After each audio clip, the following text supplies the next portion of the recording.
अब जो क्वेश्चन कर रहे हैं इसमें है the radius of the circle is 20 centimetre.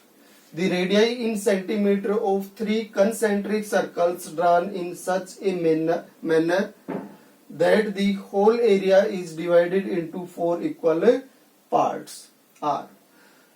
एक सर्कल ड्रॉ करना है जिसकी रेडियस है 20 सेंटीमीटर और इसके इसी सेंटर के साथ 3 और सर्कल्स हमें ड्रॉ करने हैं.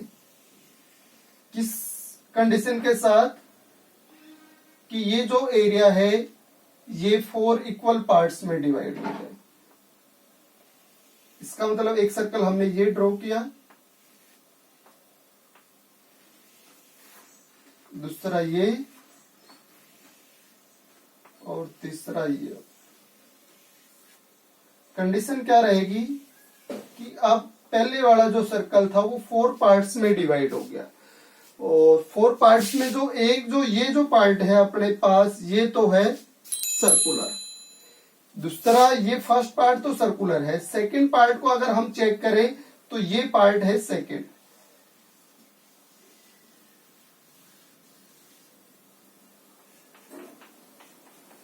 ये है थर्ड जो ये पट्टी दिख रही है अपने पास और फोर्थ ये पट्टी हो जाएगी, ये हो जाएगा फोर्थ.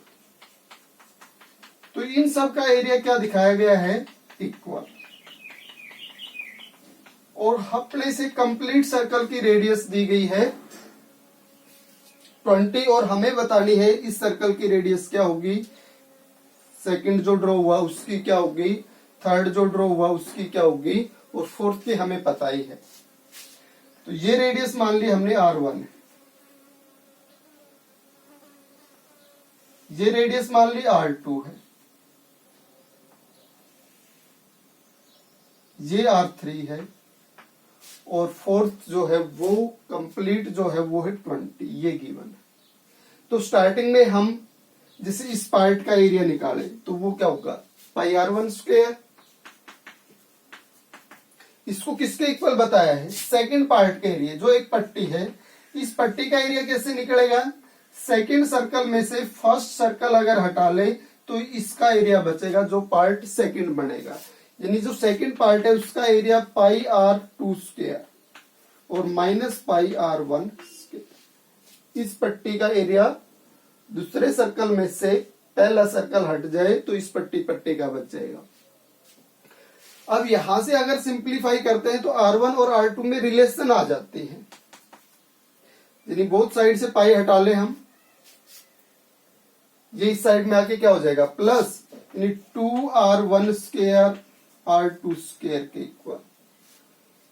तो यहां से अगर R2 की वैल्यू निकाले तो बोथ साइड स्क्वायर रूट ले और रेडियस पॉजिटिव होगी, इस मीन्स नेगेटिव साइन नहीं आएगा स्क्वायर रूट के साथ.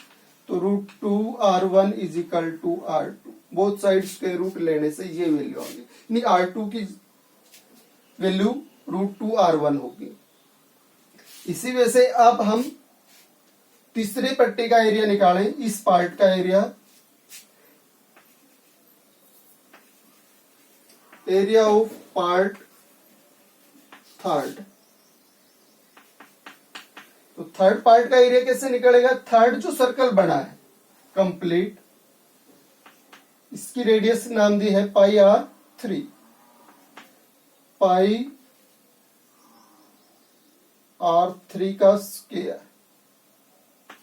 ये थर्ड पार्ट का ये थर्ड सर्कल का एरिया हो गया और थर्ड सर्कल में से सेकंड सर्कल सब्ट्रैक्ट हो तब थर्ड पार्ट का एरिया आएगा. तो थर्ड सेकंड सर्कल क्या है पाई R2 स्क्वायर. थर्ड सर्कल में से सेकंड ये सर्कल हट जाए तो ये एरिया आ जाएगा और ये है पार्ट 3 का एरिया. इसको कहा था कि इसने 4 इक्वल पार्ट्स में एरिया डिवाइड हो रहा है, इसका मतलब ये एरिया भी फर्स्ट सर्कल के इक्वल ही आना चाहिए पाई R1 स्क्वायर के. यहां से सिंप्लीफिकेशन दिखाएं तो सब में से पाई हटा ले, इसकी जगह पाई R2 स्क्वायर की जगह 2R1 स्क्वायर. तो R1 क्यूब स्क्वायर, इसकी जगह हुआ 2R1 स्क्वायर. यहां से R1 वाले स्क्वायर वाली टर्म्स को इकट्ठा करें तो R3 का जो स्क्वायर है वो किसके इक्वल आ जाएगा अपने पास 3R1 square. Both side square root लेंगे तो R3 की जो वैल्यू है वो √3R1 के इक्वल आ जाएगी। इसी तरह से area of part 4, fourth part का एरिया है फोर्थ सर्कल पाई R4 कितनी दिखा रखी है इसने 20, यानी कंप्लीट रेडियस थी वो 20 का स्क्वायर माइनस पाई R3 का स्क्वायर। कंप्लीट सर्कल में से थर्ड वाला सर्कल हटेगा तब ये फोर्थ पार्ट आएगा और ये भी किसके इक्वल है फर्स्ट पार्ट के, यानी ऑल 4 पार्ट्स का एरिया कितना था इक्वल।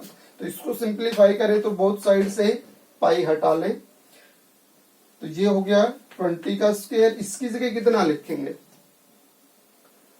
R3 का स्क्वायर 3R1 स्क्वायर, तो इसकी जगह हुआ 3R1 स्क्वायर और ये R1 स्क्वायर। तो ये साइड में जाएगा तो प्लस यानी 20 का स्क्वायर इक्वल हो जाएगा 4R1 square. Both side square root ले तो 20 इक्वल आएगा 2R1 स्क्वायर के। ये स्क्वायर रूट ले लिया तो R1 के इक्वल आएगा इट्स मीन्स, और यहां से R1 की वैल्यू कितनी आएगी इट्स मीन्स 10। R1 कितना हुआ 10, therefore R1 is equal to 10, R2 is equal to √2 into R1 10 √2 लिख सकते हैं इसका मतलब इसको, और R3 की वैल्यू R1 की जगह 10 और √3। इसका मतलब फर्स्ट 10 √3 ये सॉरी 10 √2 और 10 √3। इट्स मीन्स अगली जो रेडियस होगी वो कितनी होगी 10 √4 यानी 20, और इससे आगे कोई बढ़ता तो इस वे से ये चलती अगर एरिया इक्वल डिवाइड होता जा रहा है तो ये कंडीशंस आ जाएगी। इसको चेक कर लेंगे कौन से ऑप्शन में दिखा रखे हैं ये 10 √2 और 10 √3। थर्ड ऑप्शन करेक्ट हो जाएगा।